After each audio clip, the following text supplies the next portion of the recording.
Alright, so welcome back to the channel, and in today's video we have Paris Fashion Week review part 2.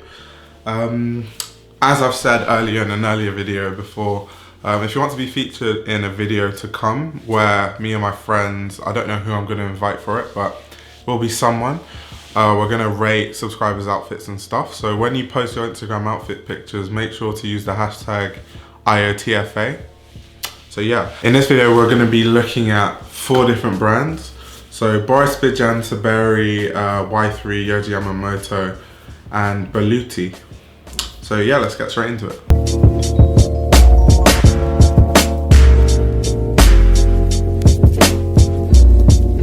Alright, so first we have Boris Bidjan Saberi.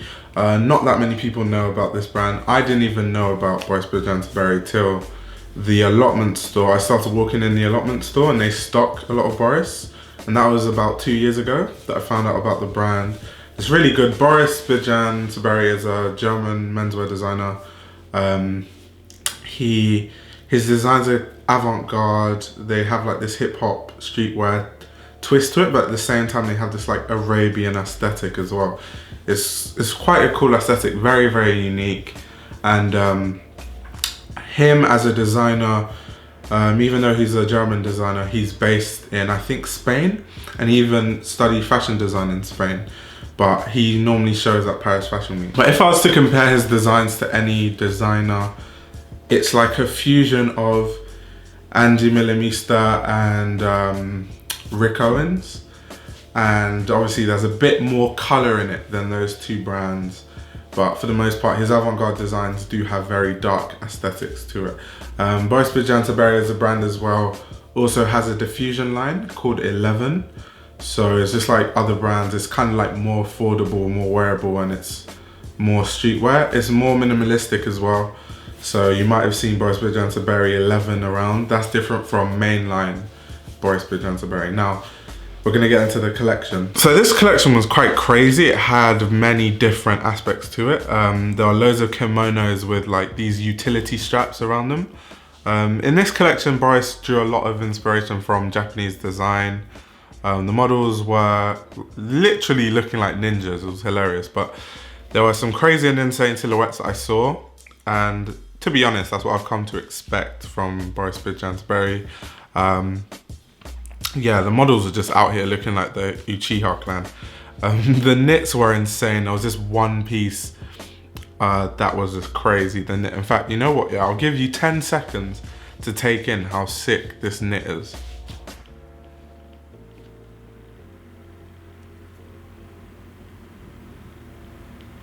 But yeah, anyway, it was also good to see the new iterations of the brand's successful sneaker line. Boris Bidjan Saberi is known for like having really nice sneakers. But overall, like this collection was really good. It was very unique. And for some reason, that's why I don't understand why Boris Bidjan Saberi just goes under the radar. I think because his designs are avant-garde, they're less wearable than most brands. So it's either you're really into that or you're not. And avant-garde designers kind of have a cult following, and it's just that cult that like really follows them through their whole journey. So I think that's just how it is. But yeah, it was a good collection. And yeah, those are my thoughts on Boris Bidjan Saberi.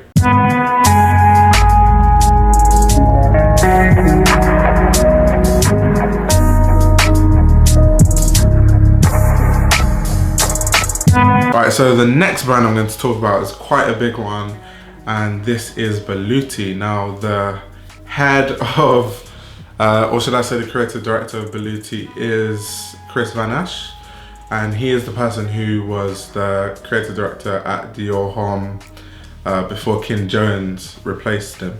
And the designer that was at Veloute before Kris Van Assche, I think, was Haider Ackermann, if I remember correctly. So this was the time when there was this big mismatch, and Isabel went to Louis Vuitton and all these designers went to different fashion houses. But Kris Van Assche does have a really big catalogue and a big pedigree. He was kind of like Adi Sliman's right-hand man through his times at Salon Paris and Thom. and then eventually he made his way to become the creative director of Dior. So he's been working in and out of fashion for a long time. He also studied at the Royal Academy of Fine Arts in Antwerp, which is, you know, famous for the Antwerp Six and all sorts of other Belgian designers. So yeah, now I'm going to talk about Berluti. Berluti as a brand, what can I say the aesthetic is? Berluti is kind of known as this like menswear footwear brand. They used to make, their heritage is like making really high quality leather footwear, but it was kind of more of an upper class thing historically, because these are really high quality leathers they used to make their footwear.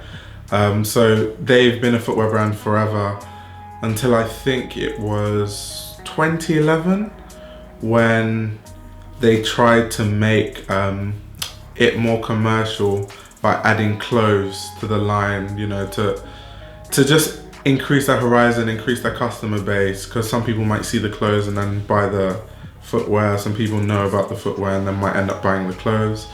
So Berluti, I wouldn't say it has a specific aesthetic for the clothes, as they haven't really been making clothes for that long. But what I will say is, if I was a designer of Berluti, I would want the clothes to complement the shoes as much as possible, and the footwear, the leather footwear, because that's their bread and butter. They're known as a leather footwear and basically a leather footwear company, and just the footwear company as a whole, very heritage. But anyway, we're gonna get into the collection of Kris Van Assche, but I just don't think he did that. So anyway, yeah, let's get into the collection. So this was the first Kris Van Assche show for Berluti, and what I really found interesting was that there are women on the runway. And if you don't know, like, Berluti is a menswear only brand. It's like one of the few left, and for a brand that doesn't really do women's wear, it's interesting that they would decide to have women on the runway. And there was even a dress on the runway. I don't know, that confused me a bit. I don't know if they're gonna sell that. Are they trying to make women's wear now? I don't know. But the footwear we saw were like these classic irregular chisel toe boots. They had this like irregular shape, and then there were some white sneakers which had kind of like the same shape. The level of tailoring was amazing, as expected. The quality, as always, top notch. However, like I said earlier, like, if I was the designer of Berluti, I would really have colors that complement the footwear, because that's the main attraction of Berluti. And, you know, Berluti is known for having like this kind of smart tailoring, very menswear. But I think Kris Van Assche was chasing trends a bit too much. The colors were just all over the place in the collection. Like, this is just not the brand where you do that. Like, some brands that you just can't really go away from their heritage too much. So that's what I didn't really like about this collection. Because yeah, there were just some weirdly contrasting pieces. But I did like some of the pieces, to give him credit. I just think it looked like maybe Kris Van Assche was trying to appeal to a wider audience, which doesn't surprise me, because he's facing so much pressure as he's just come to Berluti. But at the end of the day, Berluti is not Dior.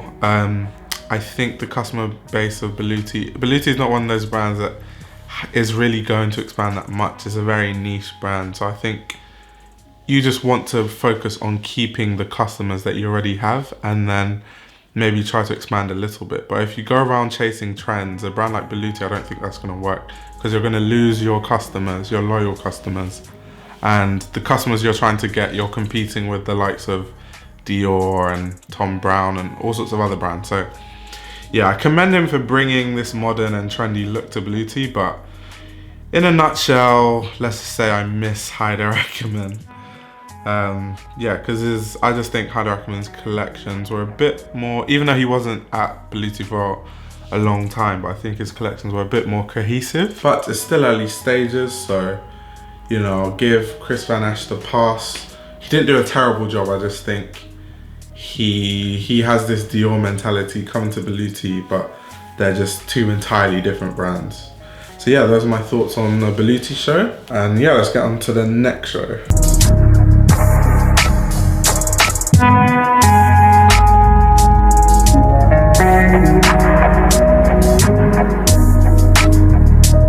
Okay, so next we are talking about the Yohji Yamamoto show. Now, if you're watching this, you don't know who Yohji Yamamoto is, then wow, wow. But yeah, Yohji Yamamoto, he's a Japanese designer. He makes up the big three, the big Japanese three that consist of Yohji Yamamoto, Issey Miyake, and Rei Kawakubo. They're called the big three because they're like the most famous Japanese designers, and they're like the people who made this Japanese aesthetic mainstream in the West. So of course there are really good designers, great designers before Yohji Yamamoto, like Kansai Yamamoto, who I've talked about, and David Bowie was like wearing his clothes. But in terms of this Japanese androgynous, drapey, avant-garde black aesthetic that these Japanese designers do, like Rei Kawakubo, Issey Miyake, and Yohji Yamamoto, they were kind of the ones who made it mainstream in the West, and even mainstream amongst Japanese people, because when they were coming up and designing in black, people used to make fun of them and call them crows, and used to say that their clothes looked like burial clothes. But over time, people started to like it, and they made it mainstream. Now you see a lot of current designers designing in black. You see people like Rick Owens. Rick Owens is someone who is definitely inspired by the Japanese big three. Other avant-garde designers that design a lot in black. So yeah, that's a background on Yohji Yamamoto as a designer. So yeah, that's what you can expect from his brand. It's very drapey, androgynous. Yeah, very oversized. Very Japanese aesthetic. But what I will say about Yohji Yamamoto as well, he has a Diffusion line. It's called Y-3. It's in partnership with Adidas. And the reason he actually made this brand, from what I've seen, is he said that he didn't like the way streetwear was going and the way streetwear looked, and he didn't think it was functional enough. So he always wanted to have a hand in streetwear. So that's why he wanted to partner with a sportswear company.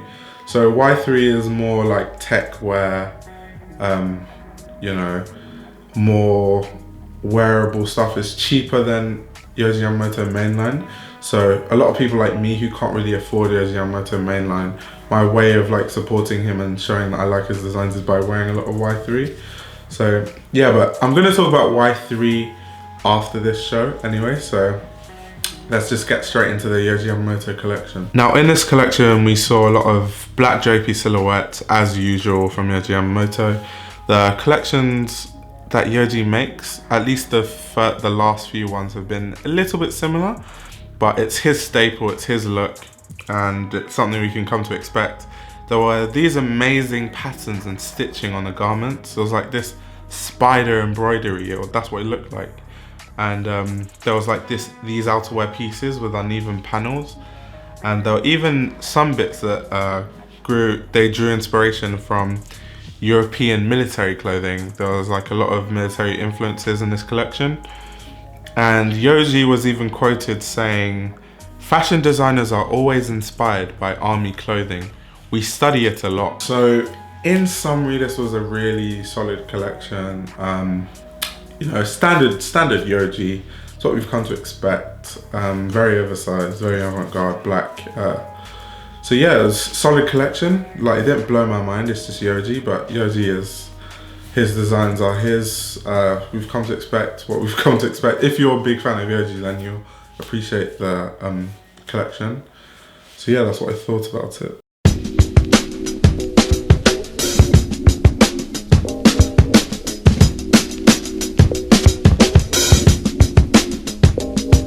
Now last but not least, we have the Y-3 show, and I kind of went on a tangent in the Yohji Yamamoto aspect and kind of talked about Y-3, so yeah, I don't think I need to do a background on Y-3 anymore, but what I will say is Y-3, the Y stands for Yohji Yamamoto, and the 3 stands for the 3 stripes of Adidas, and then I'm not sure what that symbol's called, but that just, it's like, it represents the fusion of the two. But yeah, I've talked about the background. Y-3 is the Diffusion line of Yohji Yamamoto in partnership with Adidas. They make sportswear, techwear, streetwear, and yeah. But I think actually, what I will say is Y-3 is actually really known for the footwear they make. Like, I've even owned Kaza highs, but they always have some of the best sneaker silhouettes ever. And for some reason, I don't know how they come up with this many ideas, but almost every season they come out with new iterations of different sneakers. So that's, I think, a big part of Y3, and that's a big, that's like the big buzz around Y3 is mainly the sneakers, to be honest. But anyway, let's get into the collection. Now, just to give you some knowledge about this collection, like, yeah, it just shows how good Yohji is when something like Y3 is literally his Diffusion line. Personally, I've never seen a bad Y3 collection because it is what it is. Like, it's luxury-ish techwear and sportswear and streetwear. And the clothes were just the standard Y3, sporty slim silhouettes, techwear looks. Obviously, like I've said, the main selling point is the sneakers, which are always crazy. Adidas sometimes makes GRs off of Y3 sneakers. I'm not sure if anyone knew that. Like the Kaza highs then inspired Adidas to make the tubular runners after. So yeah, the collection was just solid. It was wearable, it was functional, well made. Not really much to say about this collection because it's a Diffusion line. It's a bit more commercial, logos everywhere. But yeah, it's for people who support Yohji but can't really afford Yohji. It's a good way to support him. Yeah, those are the collections. I don't know which one you think was the best out of all of them. Which one do you like the most? Berluti, Y3, Yohji Yamamoto, or Boris Bidjan Saberi. I hope you liked this video. A lot of work goes into these videos, so definitely like this video if you liked it. Share it with a friend who's into fashion. Subscribe to this channel if you're new. I make fashion content, as you can probably see by the timeline of my videos. Follow me on Instagram at Fashion Roadman. Trying to get my Instagram game up. And yeah, don't really have much more to say, so I guess I'm out.